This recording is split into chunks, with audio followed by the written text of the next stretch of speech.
संत श्रोमणी आचार्य भगवान गुरुदेव श्री विद्यासागर जी महाराज की।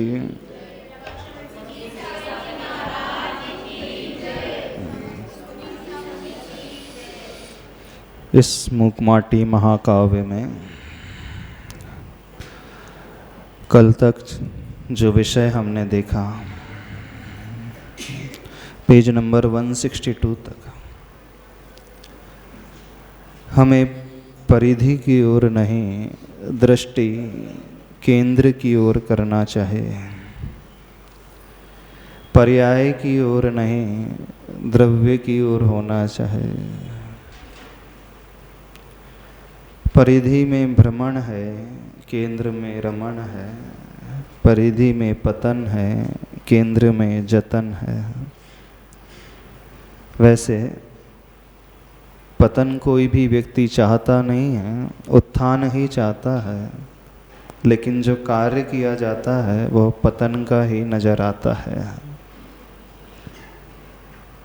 हर व्यक्ति कहता अवश्य है कि मेरा भविष्य उज्जवल होना चाहिए, सुंदर होना चाहिए, लेकिन जब हम उसकी चाल, उसकी गति, उसकी दिशा को देखते हैं, वो टोटली अपोजिट डायरेक्शन में चलता है। ऊपर उठना वैसे आसान होता नहीं है, अनादिकाल के संस्कारों को मिटाना आसान होता नहीं है।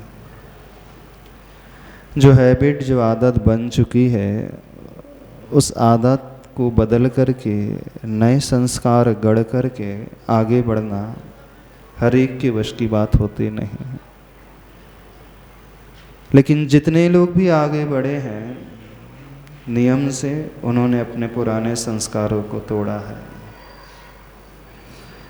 और जो बना बनाया है उसे तोड़ने में बहुत कष्ट होता है, मेहनत लगती है। मोह को तोड़ने में भी बहुत मेहनत लगती है। अनादिकाल का सबका मोह हमारा कैसा है? बहुत प्रगाढ़ है, गहरा है। अब जो रास्ता हमने चुन लिया है, एकदम से उसे हम बदलें, कठिनाइयाँ तो होती हैं, फिर भी मानसिकता बदलना होगा। बस यही बात आचार्य भगवान हम सबके लिए कहना चाह रहे हैं। आगे इस मूकमाटी महाकाव्य में अब सहज रूप से सर्वप्रथम संकल्पित होता है शिल्पी, उसके उपयोग में आकृत होता है कुंभ का आकार। प्रासंगिक प्राकृत हुआ, ज्ञान गेयाकार हुआ, और ध्यान धियाकार। बड़े कठिन शब्द लग रहे होंगे, उम्मीद है किसी को कुछ भी नहीं समझ में आया होगा, है ना? क्योंकि एक तो शब्दावली थोड़ी सी कठिन है और विषय भी थोड़ा और कठिन है। कहने को मूकमाटी महाकाव्य है, लेकिन जो विषय आचार्य भगवान इस पृष्ठ में दे रहे हैं वो विषय प्योर समय सार का है। जो आचार्य कुंद कुंद भगवान की एक अनुपम कृति है, उसका विषय आचार्य भगवान ने इस मूकमाटी महाकाव्य में दिया है। सामान्य कवि की कृति को पढ़ेंगे तो उनकी दृष्टि, उनकी सोच बहुत संकीर्ण होती है, संसार की होती है। लेकिन जब हम बात कर रहे हैं एक महाकवि की, जो अध्यात्म की पराकाष्ठा में जीवन जी रहा है, जो हमेशा आत्मा के चिंतन में डूबा रहता है, अब उनके श्रीमुख से यदि कुछ आएगा तो आप संसारी जुगलू की बातें थोड़ी आएंगी, इंद्रियों के विषयों की बातें थोड़ी आएंगी, आत्मा की ही बातें आएंगी। ऐसे ही है ना? अब आत्मा की बात समझना थोड़ा कठिन सा होता है, और तद अनुरूप आचरण करना और कठिन हो जाता है। कोशिश करते हैं इस विषय को सरल बनाने की। अब सहज रूप से सर्वप्रथम संकल्पित होता है शिल्पी। किस बात के लिए संकल्पित हो रहा है? अपने लक्ष्य के प्रति। और उसका लक्ष्य क्या है? कलश बनाना, कुंभ बनाना है। कुंभ बाद में बनेगा, पहले उसके मन में, उसके उपयोग में यह विचार आएगा। तो यहाँ शब्द का प्रयोग किया है, उसके उपयोग में आकृत होता है कुंभ का आकार। वैसे सभी लोग यही करते हैं। उपयोग में आना अर्थ है प्लानिंग करना। सरल शब्दों में उसे समझना चाहें, जब भी कोई हम कार्य करते हैं जीवन में, कार्य बाद में होता है, पहले क्या होता है? प्लानिंग होती है। घर बनाना है तो उसका नक्शा बनेगा। आगम में आपने जिनवाणी में पढ़ा है समरंभ, समारंभ और आरंभ। समरंभ क्या होता है? और कुछ नहीं होता है, वह सोच। घर बनाना है तो उसकी प्लानिंग की। भोजन बनाना है तो पहले प्लानिंग करते हैं ना, कौन सी सब्जी बनाना है आज, क्या क्या बनाना है। फिर उसके बाद में बनता है कि पहले से शुरू हो जाते बनाना, फिर बाद में सोचते हैं। एटलीस्ट सोचते तो सब्जी जो भी बनाना है, जो सब्जी बनाना है उसकी प्लानिंग की जाएगी। तो कोई भी कार्य क्यों ना हो, संसार का हो चाहे परमार्थ का हो, हर कार्य में पहले समारंभ होता है। फिर दूसरी स्टेप कौन सी होती है? समारंभ। जिस कार्य को हमें अंजाम देना है उसके अनुरूप जो आवश्यक सामग्री है हम उसे जुटाते हैं। पहली प्लानिंग हो गई, फिर उस सामग्री को जुटाना। फिर तीसरी स्टेज होती है आरंभ, यानी एग्जीक्यूशन। जो हमने सोचा उसके बाद हमने सामग्री जुटाई, अब सामग्री जुटाने के पश्चात कार्य करना प्रारंभ कर दिया। तो आपने पहले सोचा सब्जी बनाना है, फिर आपने सब्जी खरीद कर के लाए, उसे प्रॉपरली बनाया, धोया, फिर बाद में उसे कढ़ाई में चढ़ाते हैं। ऐसे होता है ना। तो जो प्लानिंग की बात आ गई वो और कुछ नहीं, शास्त्रों में उसे कहा गया है उपयोग। तो उसके उपयोग में आकृत होता है कुंभ का आकार। किसके उपयोग में? उस शिल्पी के उपयोग में। उपयोग क्या कहलाता है? अभी समझ लो। यहाँ उपयोग से अर्थ यूज वाला उपयोग नहीं लेना है, एक यूज वाला भी उपयोग होता है। यूज मीन्स उपयोग करना। तो यहाँ पर उपयोग का अर्थ यूज नहीं लगाना, ज्ञानोपयोग और दर्शनोपयोग होते हैं ना अपने आगम में। तो मन में जो उठने वाला भाव है, जो हम सोच अपने भीतर पैदा करते हैं कैसे क्या करना है, तो उस शिल्पी, उस कुंभकार ने भी सोच को पैदा किया, मुझे उस कलश को, कुंभ को बनाना है। तो उसके मन में आकृत हुआ कुंभ का आकार, यानी कुंभ कैसा होता है, उसका शेप कैसा होता है, तो पहले मन में सोच लेता है। फिर उस सोच के अनुसार अपने हाथ को वो गाइड करता है कि ऐसा उस घड़े को हमें बनाना है। तो पहला कदम हुआ उपयोग में आकृत हुआ कुंभ का आकार, और उसके बाद प्रासंगिक प्राकृत हुआ, ज्ञान ज्ञेयाकार हुआ, और ध्यान ध्येयाकार। प्रासंगिक मीन्स जो प्रसंग चल रहा है, जिस कार्य को करना है वह उपस्थित हुआ। ज्ञान और ज्ञेय शब्द आ गया अब यहाँ पर। ज्ञान का अर्थ होता है नॉलेज, जानना, और ज्ञेय का अर्थ होता है नोएबल जो वस्तु होती हैं, जानने योग्य जो पदार्थ होते हैं, वो क्या कहलाते हैं? ज्ञेय। तो नो यानी क्रिया हो गई, टू नो, नोअर ज्ञाता हो गया, नोएबल ज्ञेय हो गई। समझ में आया? ज्ञान, ज्ञाता और ज्ञेय। ध्यान, ध्याता और ध्येय। ध्यान अर्थात वो मेडिटेशन हुआ, ध्याता मीन्स जो मेडिटेटर है, और ध्येय मीन्स जिसका हमें ध्यान करना है। तो अर्थ समझ में आया? ज्ञान ज्ञेयाकार हुआ, यानी जो ज्ञान का विषय था वो कौन सा आकार ले लिया? ज्ञेय का आकार हमारे ज्ञान में झलक गया। उस शिल्पी के ज्ञान में ज्ञेय का आकार। अब ज्ञेय क्या था उसके लिए? घड़ा। तो उसके मन में कौन सा आकार आया? वह घड़े का आकार आया। तो वो कहलाएगा ज्ञान का ज्ञेयाकार होना। ध्यान का ध्येयाकार होना, यानी जिसका हमने ध्यान करना है वो ध्येय हो गए। अरिहंत प्रभु, पंच परमेष्टि, आत्मा, कोई भी विषय क्यों ना, वो हमारा ध्येय हो गया। और ध्यान करने वाला पुरुष, ध्यान करने वाला व्यक्ति कौन हो गया? ध्याता हो गया। और जो क्रिया की जा रही है वह ध्यान हो गई। समझ में आ रहा है? तो ज्ञान और ज्ञेय, ध्यान और ध्येय, तो कार्य बाद में हुआ, वह ज्ञान ज्ञेयाकार हुआ और ध्यान ध्येयाकार। मन का अनुकरण तन भी करता है, कुंभकार के उभय कर कुंभाकार हुए।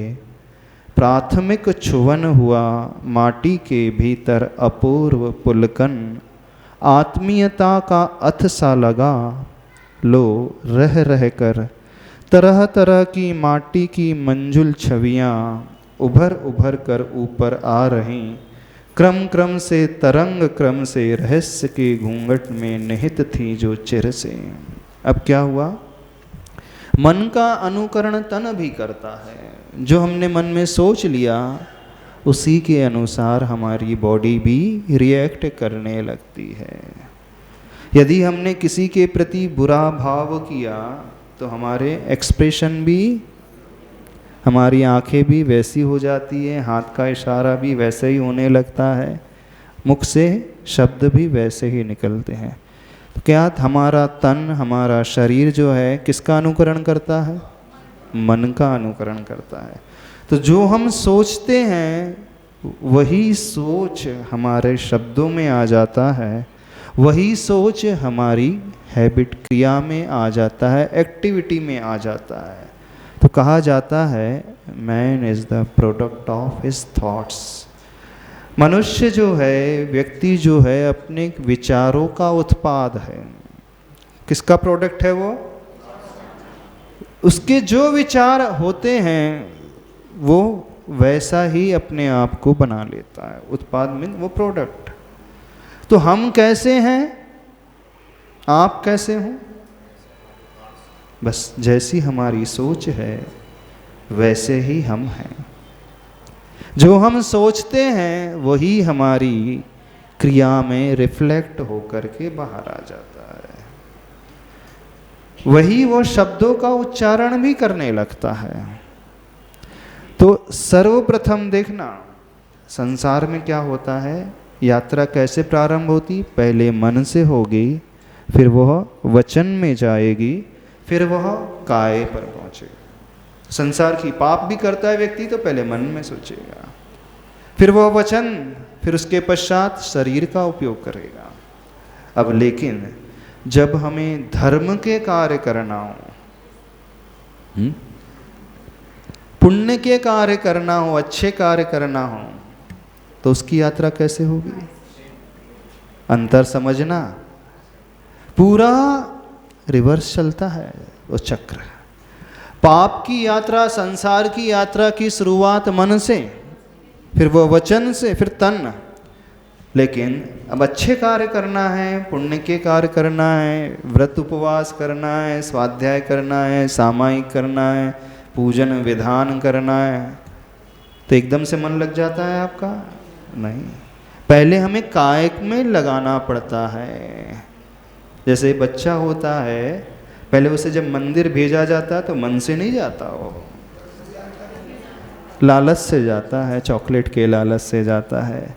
तो पहले माँ उसके भीतर हैबिट, आदत डाल देती, मंदिर जाना है, भले ही तुम्हें कुछ दिखे ना दिखे, कुछ समझ में आए ना आए, बस मंदिर जाना शुरू तो कर। यही है ना? एक बार उसके कदम मंदिर की ओर बढ़ने लगे, इसकी आदत बनती चली जाएगी। समझ जब आएगी तब देख लेंगे, ज्ञान जब होगा तब देख लेंगे, भाव कब लगेंगे तब देख लेंगे। तो मोक्ष मार्ग में, धर्म के कार्य में कैसा वो चक्र चलता है? पहले काय से लगाना है हमें। यदि कोई ये कहे कि मन में से ही लगाना तो कार्य करेंगे, मन नहीं लगेगा तो नहीं करेंगे, नहीं, हो ही नहीं सकता। क्यों नहीं हो सकता? क्योंकि हम सबके संस्कार जो है पाप के भरे हुए अनादिकाल से। तो एकदम से हम सोचे कि हमारा उपयोग, हमारा भाव, हमारा मन प्रभु भक्ति में अच्छे कार्यों में लग जाए असंभव बात है। तो पहले क्या करना है, उसे काय से लगाना पड़ता है, फिर बाद में वो वचन, फिर बाद में उसके पश्चात यात्रा मन की ओर पहुंचती है। लेकिन पाप के कार्य में मन वचन काय। यदि तत्वार सूत्र पढ़ा है उसमें एक सूत्र आता है 6वें अध्याय में, काय वांग मनः कर्म योग। काय वचन और मन की क्रिया का नाम योग होता है।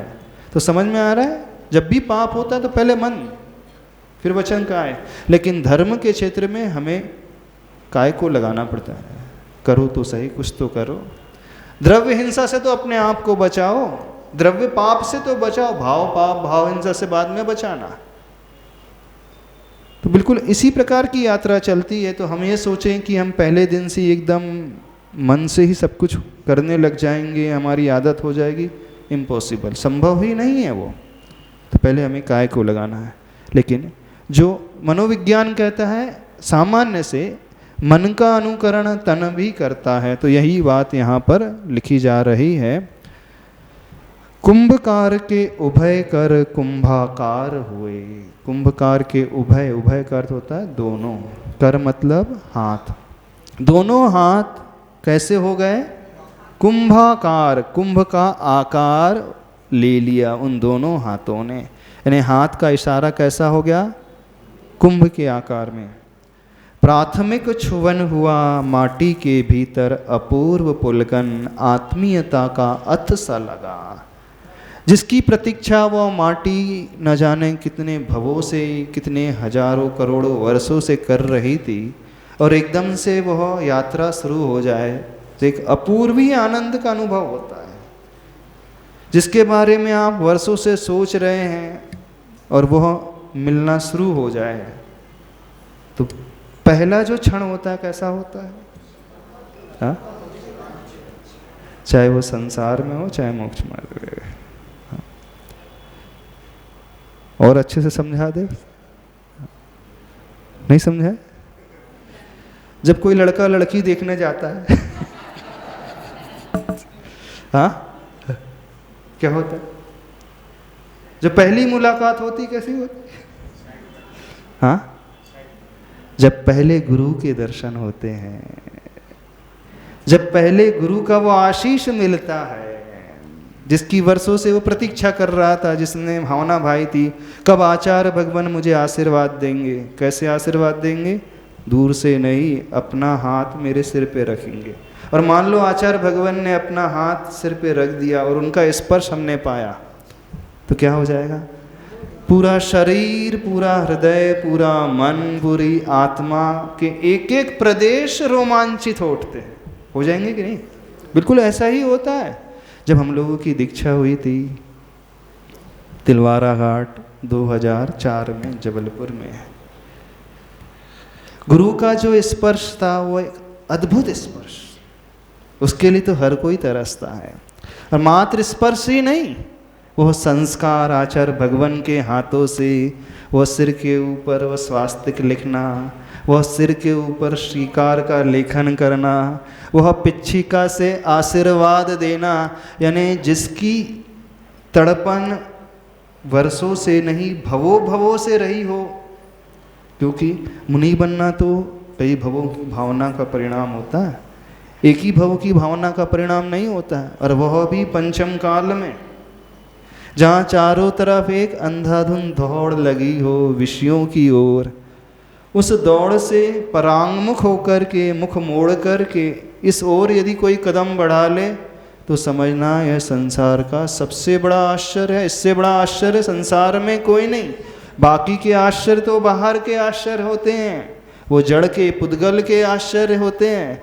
लेकिन पंचम काल में यदि कोई व्यक्ति, कोई जीव विषयों से मुख मोड़ कर के आत्मा से राग करने लगे और आत्मा के राग से प्रभावित होकर के मोक्ष मार्ग में बढ़ने की सोचने लगे, और वह जो सोच रहा था वर्षों से भवों भवों से, और उसका श्री गणेश हो जाए, उसका प्रारंभ हो जाए, वो भी इस युग के महान तीर्थंकर सम आचार्य भगवान गुरुदेव विद्यासागर महाराज जी का वो कर छुवन हो जाए, वो कर स्पर्श हो जाए, तो समझना इससे बड़ा दिन, इससे बड़ा क्षण कुछ नहीं होता है।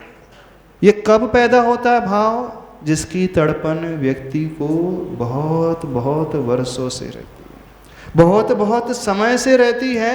ये तभी संभव होता है यदि हमने कभी आकांक्षा ही ना की हो और वो वस्तु मिल जाए तो उसकी वैल्यू नहीं करता व्यक्ति, कीमत उसे नहीं होती है। किसकी कीमत करता है?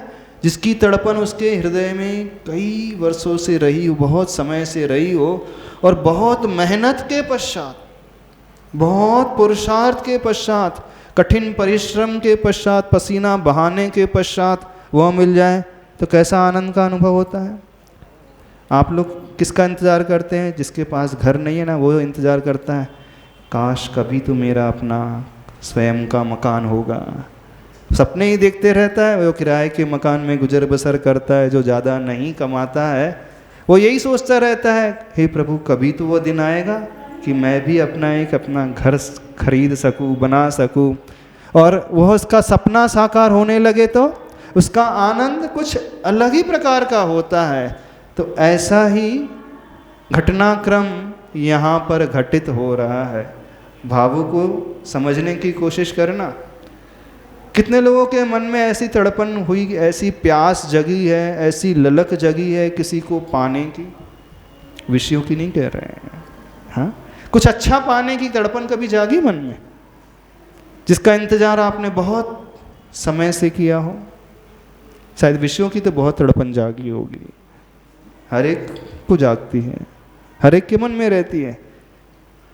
तो वह तड़पन जो संसार की ओर रहती है, काश वैसी ही रुचि, वैसी ही तड़पन हम अच्छे कार्य के प्रति करने लगे ना, तो उसका आनंद कुछ अलग ही होता है। तो वही प्रतीक्षा में माटी थी वर्षों से, भवों भवों से। किस प्रतीक्षा में? कब वह घड़ी आएगी, कब वह क्षण आएगा जब वह कुंभकार मुझे उस उत्तम स्थान पर पहुंचाएगा, मुझे सुंदर रूप प्रदान करेगा, मुझे एक सुंदर आकार देगा। बस वही घड़ी उस माटी के जीवन में आ गई और उसका चित्रण आचार्य भगवान, उसकी भावभंगिमा का चित्रण बहुत सुंदर शब्दों में आचार्य भगवान कर रहे हैं। कुंभकार के उभय कर कुंभाकार हुए, प्राथमिक छुवन हुआ माटी के भीतर अपूर्व पुलकन, आत्मीयता का अथ सा लगा। यानी अथ मतलब स्टार्टिंग पॉइंट, शुरुआत।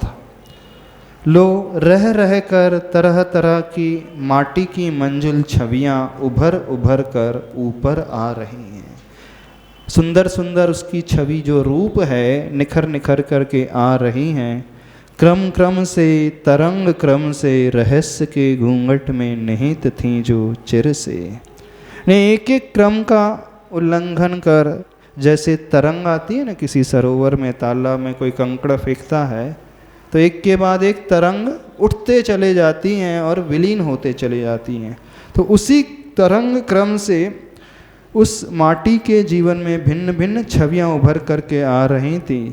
रहस्य के घूंघट में निहित थीं जो चिर से, यानी चिरकाल से, बहुत समय से रहस्य के घूंघट में ढकी हुई थी। रहस्य की घूंघट का उद्घाटन पुरुषार्थ के हाथ में है।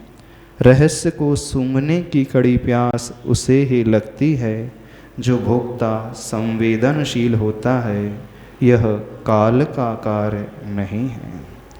रहस्य के घूंघट का उद्घाटन किस हाथ में है? हमारे पुरुषार्थ के हाथ में है और किसी के हाथ में नहीं है। रहस्य को सूंघने की कड़ी प्यास उसे ही लगती है जो भोक्ता संवेदनशील होता है। जिसके भीतर ऐसी संवेदनशील भावना होती है वही व्यक्ति इस कार्य को कर सकता है।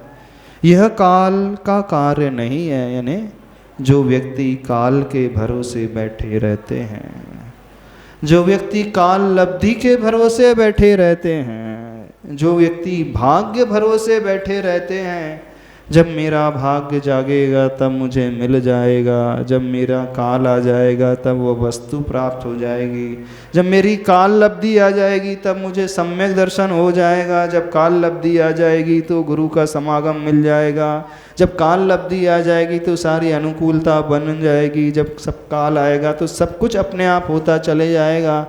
यह उसका कार्य नहीं है, ये किसका कार्य है? पुरुषार्थ के हाथ में है। तो जो संवेदनशील होता है वही भोक्ता पुरुष इसे पा सकता है, यानी जो पुरुषार्थशील होता है वही यहाँ तक पहुँच सकता है, और जो भाग्य भरोसे बैठा रहता है वह इसे कभी भी नहीं पा सकता है। आप लोग काल के यानी भाग्य के भरोसे बैठे हो। आपका कल्याण कब होगा ये सोच करके तो नहीं बैठे हो कि काल लब्धि आ जाएगी तो कल्याण हो जाएगा। देखना कैसे दुगले हैं वहाँ संसारी लोग। जब जब संसार का कार्य है, दुकान का कार्य है, पैसे का कार्य है, गाड़ी खरीदने का कार्य है, घूमने का कार्य है, तब वो भाग्य भरोसे नहीं बैठता, काल लब्धि का इंतजार नहीं करता, वह जुट जाता है, मेहनत करने लगता है, पुरुषार्थ करने लगता है। और जब जब धर्म की बात आती है तो वो इंतज़ार करता है, जब जब जैसा होना होगा तब तब वैसा हो जाएगा, क्यों चिंता करना, क्यों विकल्प करना। जब मिलना होगा, जब हमारे भाग्य में लिखा होगा तब हमें सम्यक दर्शन हो जाएगा, क्यों ज़्यादा हम भाग दौड़ करें। यानी वो दोहरी नीति अपनाता है। अपने कार्य में तो वह पुरुषार्थशील हो जाता है और धर्म कार्य में वह भाग्यशील काल लब्धि पर आधारित हो जाता है। तो जो जो भाग्य भरोसे बैठे रहते हैं उन्हें जीवन में कुछ नहीं मिलता। तो जैसे हम अपने रुचिकर विषय में पुरुषार्थ करने लगते हैं वैसे ही धर्म क्षेत्र में भी होना चाहिए। समझ में आ रहा है विषय? नहीं समझ में आ रहा? आप लोग भाग्य भरोसे तो नहीं बैठते हो, काल लब्धि के भरोसे तो नहीं बैठे हो, इंतजार कर रहे हो कोई गुरु महाराज आएंगे, हमारा सितारा चमका देंगे, आचार्य भगवान जब आशीर्वाद देंगे तब हमें सब कुछ मिल जाएगा, तब हम जीवन में धर्म को अपना लेंगे। अभी तो बढ़िया खाओ पियो ऐशो आराम में ज़िंदगी गुजर बसर करो। अभी क्या करना है, इतनी भी जल्दी क्या है जब जीना है बरसों, है ना। हाँ, आज करे सो काल कर, काल करे सो परसों, इतनी भी जल्दी क्या है जब जीना है बरसों, है ना। तो धर्म के क्षेत्र में, त्याग के क्षेत्र में, नियम के क्षेत्र में आप लोग ऐसी नीति अपनाते हो ना, भविष्य में कर लेंगे, जब हमारा समय आएगा तब कर लेंगे। ऐसी नीति नहीं होना चाहिए। समझ रहे हो? नहीं समझ रहे?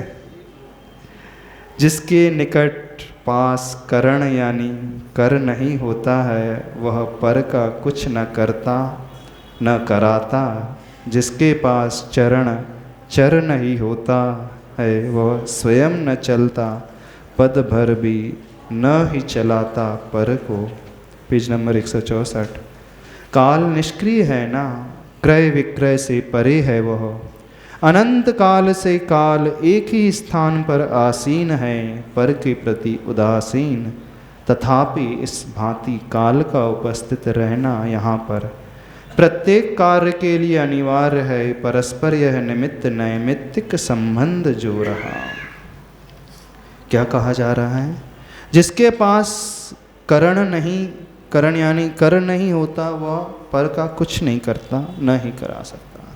जिसके पास हाथ नहीं है वो न स्वयं कर सकता है न ही दूसरों से करा सकता है। जिसके पास चरण नहीं है वो न स्वयं चलता है, एक पद भर भी, एक पग भर भी, न ही दूसरों को चलाता है। किसके लिए कहा जा रहा है? काल के लिए कहा जा रहा है। काल निष्क्रिय है ना, क्रय विक्रय से परे है वो। यानी काल के पास ना हाथ होते हैं ना पैर होते हैं, वह तो निष्क्रिय है। कौन सा काल? इस वह चाक की धुरी की भांति जो कील के ऊपर वह शिल्पी चाक घुमा रहा था वह स्वयं घूमती नहीं है, बस एक सपोर्ट देती है, उदासीन निमित्त है। तो काल हमारे जीवन में, काल लब्धि हमारे जीवन में कुछ ला कर के देगी नहीं, क्योंकि ना उसके पास हाथ है ना पैर है। हमें ही पुरुषार्थ करना पड़ेगा, हमें ही मेहनत करना पड़ेगा। तो यदि हम भाग्य भरोसे बैठे हैं अथवा जो लोग उल्हाना देते हैं जब जब हमारी काल लब्धि आएगी तब तक हमारा कल्याण हो जाएगा, तो आचार्य भगवान उनके लिए समझाते हुए कह रहे हैं। तो कितने लोग भाग्य भरोसे बैठे हैं, थोड़ा बता तो दो हमें। काल के भरोसे बैठे हों, कठिन तो नहीं लग रहा विषय? यदि कठिन लग रहा हो तो बात पूछ लेना, हम समझा देंगे। ऐसा ही होता है पर प्राय क्षेत्र में। हम काल का इंतजार ना करें। अनंत काल से काल एक ही स्थान पर आसीन है, पर के प्रति उदासीन। तथापि इस भांति काल का उपस्थित रहना यहाँ पर प्रत्येक काल के कार्य के लिए अनिवार्य है। परस्पर यह निमित्त नैमित्तिक संबंध जो रहा। अब यहाँ पे सैद्धांतिक शब्द आ गया, निमित्त और नैमित्तिक संबंध। अब इसे समझे इस प्रकार से, एक काल एक ही होता है और उसी काल में कोई सफल होता है, कोई असफल हो जाता है। मुहूर्त एक ही होता है, उसी मुहूर्त में रावण मरा और उसी मुहूर्त में रामचंद्र जी की विजय हुई। तो मुहूर्त अच्छा था कि बुरा था? थोड़ा समय बता। एक ही समय था जब रामचंद्र जी की विजय हुई और रावण का मरण होना, कि अलग टाइम था? एक ही समय था। यानी एक ही मुहूर्त में, एक ही काल में एक अच्छा कार्य हो रहा है, एक बुरा कार्य हो रहा है। तो काल ने क्या किया हमें बता दो। क्या उस अशुभ मुहूर्त ने रावण को हराया था? यदि मुहूर्त अशुभ था तो रामचंद्र जी को भी हारना था। यदि मुहूर्त शुभ था तो फिर रावण को भी जीत जाना था। समझ में आ रही बात? नहीं समझ में आ रही? टाइम एक ही है। जो इंतजार करते हैं बहुत सारा मुहूर्त का, काल का, बोले शुभ मुहूर्त में ही हम कार्य करेंगे, यानी जो इसी भरोसे बैठे रहते हैं, हम उनसे पूछना चाह रहे हैं। एक ही टाइम में कोई पैदा हो रहा है और उसी टाइम में कोई मर भी रहा है। होता है कि नहीं? नहीं होता। घड़ी वही है। एक मोक्ष जा रहे हैं भगवान महावीर, और हो सकता है उसी समय कई नरक भी चले गए होंगे, नहीं चले गए होंगे। तो वो जिस समय भगवान महावीर निर्वाण को प्राप्त हुए, वो काल कैसा था? शुभ था? नहीं, अशुभ तो था नहीं, क्योंकि भगवान का मोक्ष होना इन्हें बहुत शुभ मुहूर्त हुआ। पर यदि वह शुभ ही मुहूर्त था तो उस समय कोई गलत कार्य होना ही नहीं था। तो कहने का अभिप्राय यह है, यह उपचार से कह दिया जाता है कि यह मुहूर्त शुभ है अथवा यह मुहूर्त अशुभ है। मुख्यतया तो ये हमारे पुरुषार्थ पर ही आधारित है। हम मुहूर्त का निषेध नहीं कर रहे हैं, क्योंकि शुभ मुहूर्त का इंतजार करते हैं अच्छे अच्छे शुभ मांगलिक कार्यों में, पर उसी भरोसे नहीं बैठना। तो बहुत सारे लोगों के साथ ये समस्या आ जाती है, वो ये इंतज़ार करते हैं कि अच्छा काल आएगा, अच्छा वक्त आएगा, अच्छा समय आएगा तो हमारा सब कुछ अच्छा अच्छा होता चला जाएगा। ऐसा नहीं होना चाहिए। काल ना अच्छा होता है, काल ना बुरा होता है। काल तो काल है, टाइम है। वो हमारा अच्छा और बुरा कब कर सकता है ये बताइए? यदि उसने अच्छा किया तो रावण का भी अच्छा करना था, यदि उसी ने बुरा किया तो रामचंद्र का भी बुरा होना था। बड़ी छोटी सी सिंपल सी बात है, नहीं है? यानी उसी घड़ी में कोई व्यक्ति पैदा होता है, उसी घड़ी में कोई मर जाता है, उसी घड़ी में कोई दिवालिया हो जाता है और उसी घड़ी में कोई इसी के वारे न्यारे हो जाते हैं। उसी घड़ी में किसी की शादी होती है और उसी घड़ी में किसी की अर्थी भी चल उठती है। नहीं होता है? होता है ना? तो फिर घड़ी शुभ अशुभ कैसे हो गई? काल शुभ अशुभ। तो जो हमारी आदत बन चुकी है हम उसी पर थोपते चले आ रहे हैं, ऐसा नहीं होना चाहिए। वह निमित्त है, आवश्यक है, उसके बिना होगा भी नहीं, लेकिन वह उदासीन निमित्त है। उदासीन वह कहा जाता है, उसे कहा जाता है जो हमारे लिए मोटिवेशन नहीं देता, कोई प्रेरणा नहीं देता, वो बस है, एग्जिस्टेंस है। क्योंकि बिना काल के कुछ होगा ही नहीं। जब भी कार्य होता है तो द्रव्य, क्षेत्र, काल और भाव चारों की आवश्यकता होती है। जब भी कोई कार्य होगा तो किसी ना किसी टाइम पर होगा ही ना, कि टाइम से ऊपर हट करके होगा, हो ही नहीं सकता, कोई ना कोई टाइम रहेगा। तो टाइम हमें, काल हमें प्रेरित नहीं करता वो कार्य करने के लिए। हम इतना कहना चाह रहे हैं, आचार्य भगवान यही बात हमें समझाना चाह रहे हैं कि ज़्यादा यदि हम काल का इंतजार करते बैठे हैं तो ये हमारी अकर्मण्यता है, हमारी निष्क्रियता है। जो बच्चे पढ़ाई करते हैं अथवा जो व्यापारी बहुत ज़्यादा इस पर डिपेंडेंट हैं, उनसे कहना है थोड़ा सा अपने दृष्टिकोण को बदलो और पुरुषार्थ पर अपनी सोच को लाना सीखो। ज़्यादा भाग्य भरोसे मत बैठना। हाँ, व्यवहारिक जीवन में शुभ मुहूर्त देखो, पर मान लीजिए यदि वह ठीक नहीं हुआ तो हम हाथ, माथे पे हाथ रख करके बैठ जाएं, अरे कैसा, यानी उस पर पराश्रित इतना ज़्यादा ना हो जाएं। होता यह है व्यक्ति इसी चक्कर में उलझा रहता है, कुंडली के चक्कर में उलझा रहता है, रेखाओं के चक्कर में उलझा रहता है, मुहूर्तों के चक्कर में उलझा रहता है और अपनी मेहनत गौण कर देता है। सबसे ज़्यादा इम्पोर्टेंट यदि इन चारों में कुछ होता है, द्रव्य, क्षेत्र, काल और भावों में सबसे ज़्यादा महत्वपूर्ण होता है हमारा भाव। बाकी द्रव्य, क्षेत्र और काल जो तीनों हैं वो सपोर्टिंग रोल अदा करते हैं, वो उसे ही सपोर्ट कर सकते हैं जिसके भीतर शक्ति होती है। बैसाखी क्या व्यक्ति को चला देती, लंगड़े व्यक्ति को? हाँ, लंगड़ा व्यक्ति यदि चलना चाहे तो वो बैसाखी उसके लिए सपोर्ट दे सकती है, सहयोगी बन सकती है, लेकिन बैसाखी उसे चला नहीं रही है। इस बात को समझे। अंदर उसके भीतर इतनी शक्ति तो हो चलने की, अंदर हमारे भीतर इतनी क्षमता तो हो कार्य करने की। यदि हमारी क्षमता है तो काल जो है, जैसे बैसाखी सहायक बन जाती है, वैसे ही काल कथनचित सहायक बन सकता है, इससे ज़्यादा कुछ नहीं। वैसे ही क्षेत्र कथनचित हमारे लिए सपोर्ट दे सकता है थोड़ा बहुत, लेकिन सबसे ज़्यादा महत्वपूर्ण, सबसे ज़्यादा वेटेज किसका है? हमारे भावों का, हमारे पुरुषार्थ का। और सब अधिकांश लोग, वो मुहूर्त अच्छा नहीं है, वो घड़ी अच्छी नहीं है, इस कारण मेरा कार्य बिगड़ गया। तो जितनी चिंता हम मुहूर्त काल की करते हैं, जितनी चिंता हम अन्य सपोर्टिंग वस्तुओं की करते हैं, काश उतनी ही चिंता अपने पुरुषार्थ की कर ली होती। तो बैसाखी के अभाव में भी व्यक्ति किसी दूसरे का सहारा लेकर के आगे बढ़ सकता है, किसी का कंधे का सहारा लेकर के बढ़ सकता है। क्या बात है, लंगड़ा व्यक्ति भी चल सकता है। समझ रहे हो, नहीं समझ रहे हो? तो ज़्यादा काल के भरोसे नहीं बैठना। किसके भरोसे बैठना? अपने पुरुषार्थ के भरोसे बैठना। ऐसे कार्य होना चाहिए। तो यहाँ पर प्रत्येक कार्य के लिए अनिवार्य है वह काल परस्पर, यह निमित्त नैमित्तिक संबंध जो रहा, यानी निमित्त मतलब वो सपोर्टिंग वस्तु, जैसे वो कील जिसके ऊपर वह कुंभकार का चाक घूम रहा है।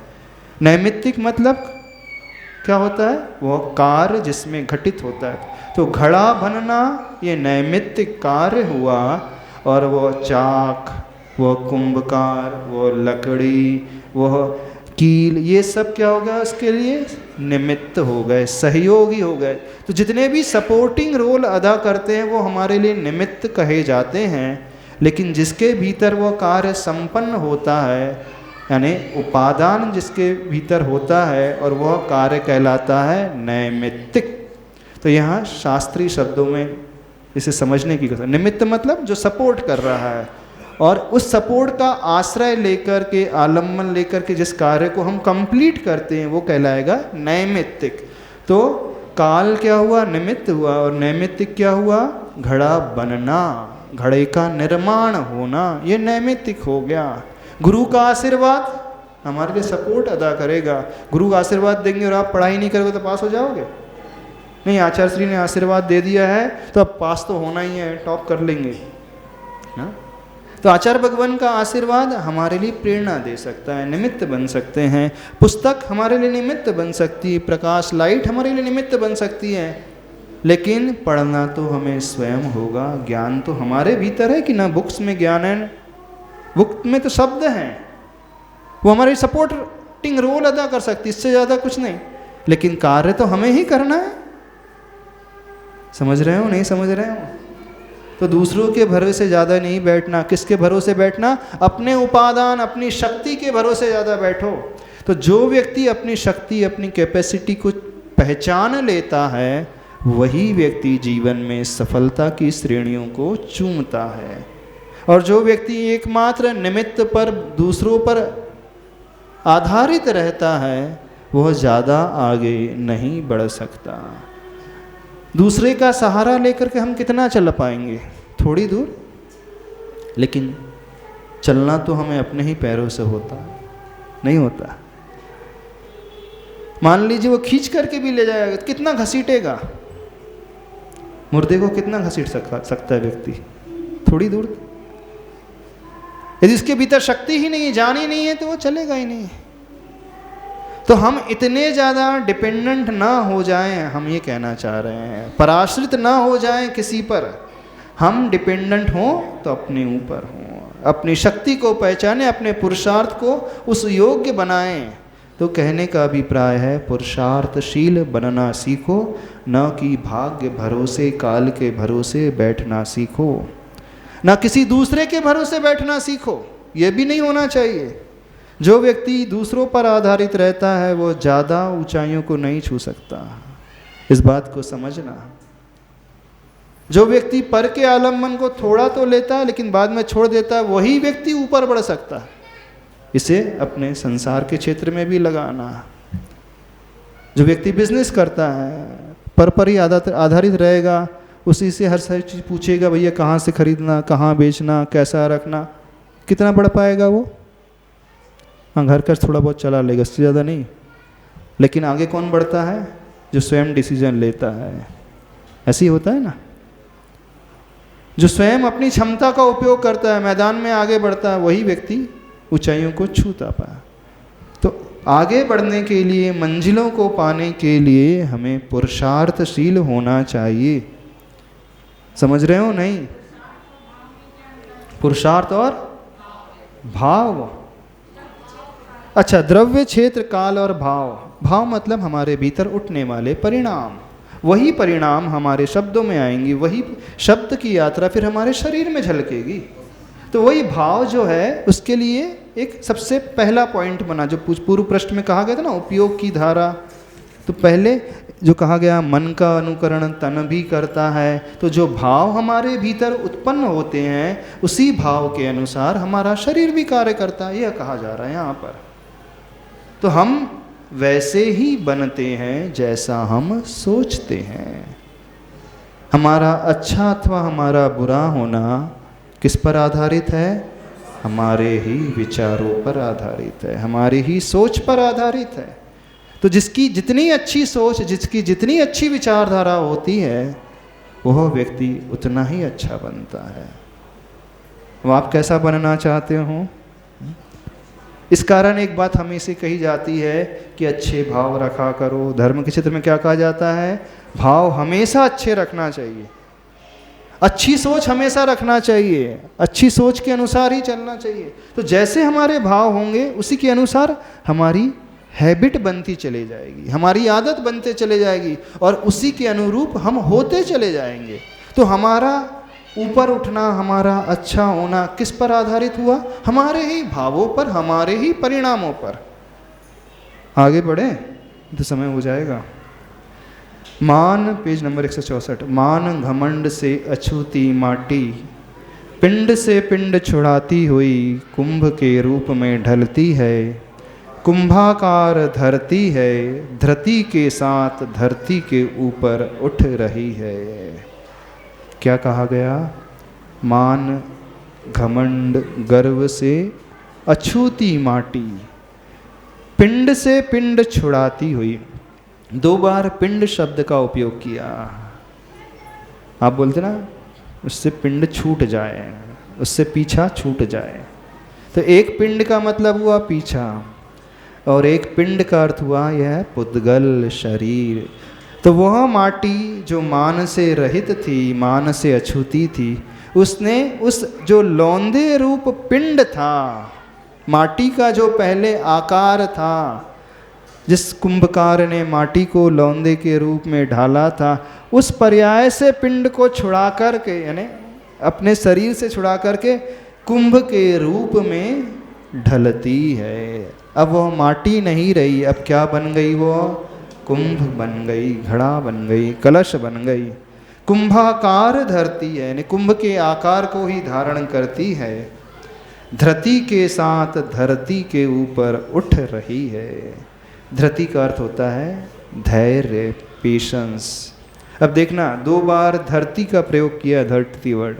तो एक धरती यानी धारण करने के अर्थ में, और जो दूसरी बार धरती शब्द का प्रयोग किया, पृथ्वी, अर्थ, पृथ्वी के ऊपर उठ रही है। तो धरती के साथ धरती के ऊपर उठ रही है, यानी धैर्य के साथ वह उस धरती से ऊपर उठ रही है। वैसे निरंतर सामान्य रूप से वस्तु की यात्रा चलती रहती है, अबाधित अपनी गति के साथ, फिर भी विशेष रूप से। विकास के क्रम तब उठते हैं जब मति साथ देती है, जो मान से विमुख होती है, और विनाश के क्रम तब जुटते हैं जब रति साथ देती है, जो मान में प्रमुख होती है। उत्थान पतन का यही आमोख है। कठिन लग रहा है? हाँ, कितने लोगों को कठिन लग रहा है मूक माटी महाकाव्य? भाव समझ में आ रहा है? नहीं समझ में आ रहा है? बहुत अच्छे भाव हैं इसमें। वैसे देखा जाए तो निरंतर सामान्य रूप से वस्तु की यात्रा चलती रहती है। उत्पाद व्यय उसमें घटित होता रहता है, जन्म मरण होता रहता है, अथवा उसे यूँ भी कहें, सामान्य लाइफ तो ऐसी चलते रहती है। पर जहाँ अपन विशेष की बात करते हैं तो वहाँ कुछ डिफरेंट होता है। वैसे निरंतर सामान्य रूप से व्यक्ति की अथवा वस्तु की यात्रा चलती रहती है, अबाधित अपनी गति के साथ, फिर भी विशेष रूप से विकास के क्रम तब उठते हैं जब मति साथ देती है, जो मान से विमुख होती है। जीवन में विकास कब होता है हमारा?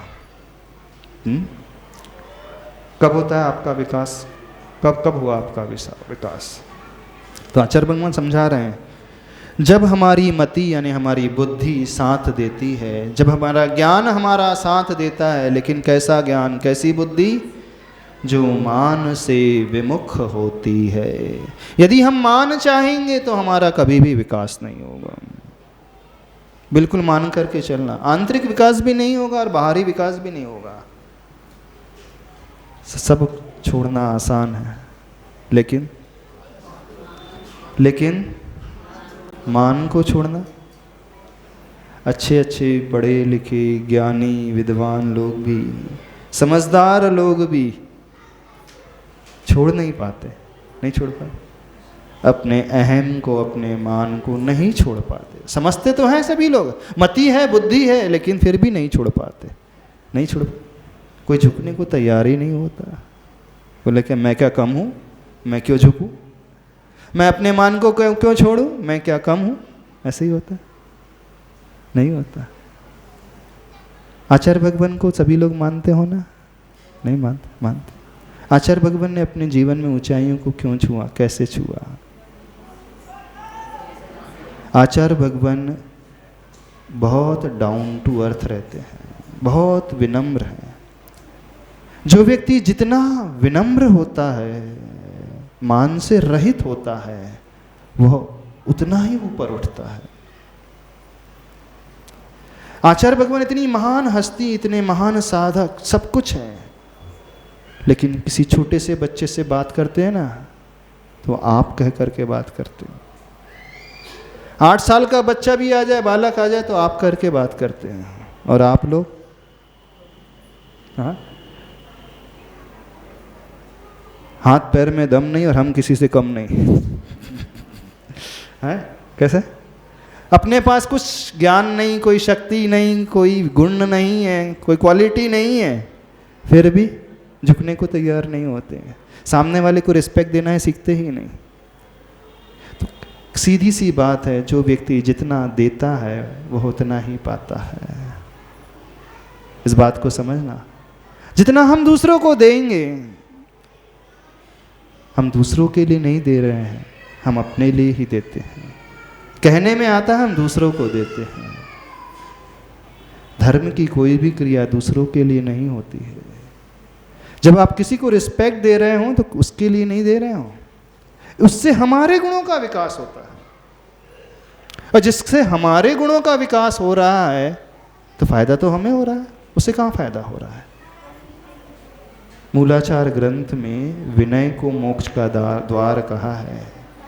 आचार्य भगवान जब जब हमको पढ़ाते हैं, सब मुनि महाराज को पढ़ाते हैं, तो एक ही बात विशेष रूप से कहते हैं, अपने भीतर विनय लाना सीखो, अपने भीतर मान को गलाना सीखो।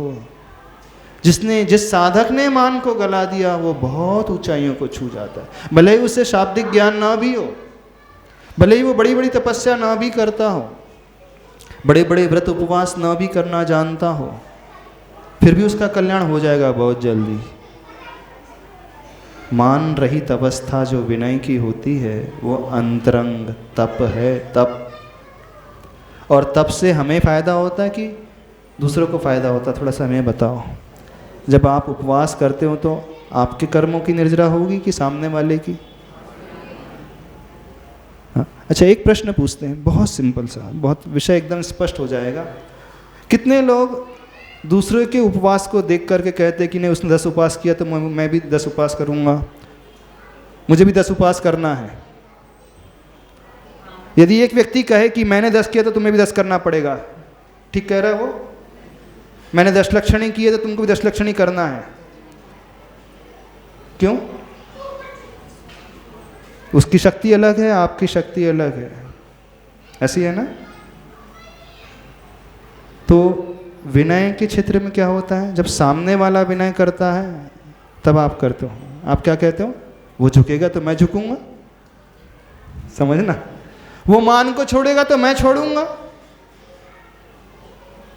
तो बाहरी जो तप होते हैं, उपवास आदि, तो उस समय तो आप नहीं कहते ना, वो उपवास करेगा तो मैं करूंगा। लेकिन विनय जो अंतरंग तप है उस समय क्यों कहते हैं? वो अच्छे से बोलेगा तो मैं अच्छे से बोलूंगा। समझना कितना बड़ा अंतर है। वो हमारी विनय करेगा तो हम उसकी विनय करेंगे। ऐसे ही होता है ना? नहीं होता? इसका सीधा सा अर्थ है वो तप की श्रेणी में नहीं आता है, वो तो लेन देन की श्रेणी में आता है, वो तो दिखावे की श्रेणी में आता है। वो विनय की क्रिया है। विनय की क्रिया और विनय तप में जमीन आसमान का अंतर होता है। इस बात को समझे। तो जैसे हम किसी को फोर्स नहीं कर सकते, हम उपवास कर रहे हैं तो आप भी उपवास करो भाई। हमने 15 उपवास ले लिए हैं, 25-45 उपवास ले लिए हैं, 48 उपवास, 156 उपवास ले लिए, तो आपको भी लेना चाहिए, आप भी लो। नहीं करते ना? तो अंतरंग तप में क्यों करते हो?